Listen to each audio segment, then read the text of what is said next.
নমস্কার বন্ধুরা, পুষ্পর রান্নাঘরে তোমাদের সবাইকে স্বাগতম। আজকে দেখো আমি তোমার তরকা ডাল বানাবো।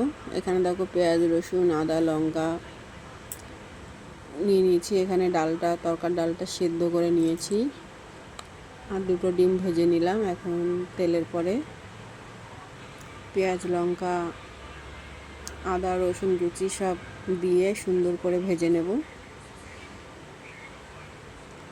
একদম সহজ পদ্ধতিতে করব। এখন টমেটো কুচিটা দিয়ে দিলাম, স্বাদ মতো লবণ, হলুদ, লঙ্কার গুঁড়ো, জিরের গুঁড়ো দিয়ে দিয়েছি। চলো সুন্দরভাবে একটু কষিয়ে নিই।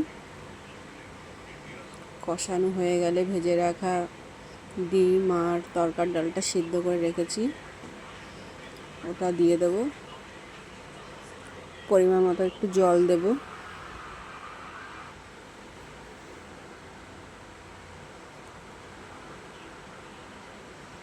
তোমাদের কার কার তরকা ভালো লাগে অবশ্যই কমেন্ট করে জানিও বন্ধুরা। আমার মাঝে মাঝেই করতে হয় সকালের টিফিনের জন্যে।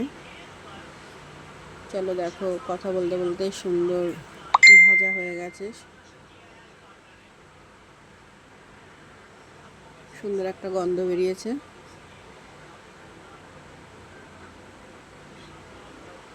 এবার আমি ডাল আর ডিমটা একবারেই দিয়ে দিলাম।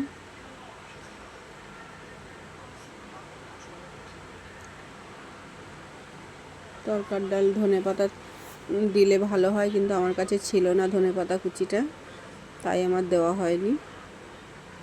রুটি দিয়ে খুব ভালো লাগে বন্ধুরা।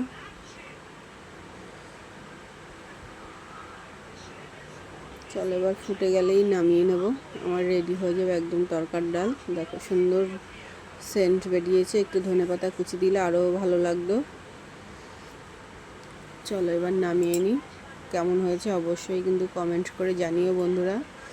আর তোমরা আমার সঙ্গে থেকো, আমিও তোমাদের সঙ্গে থাকবো। আজকের মতো রাখি।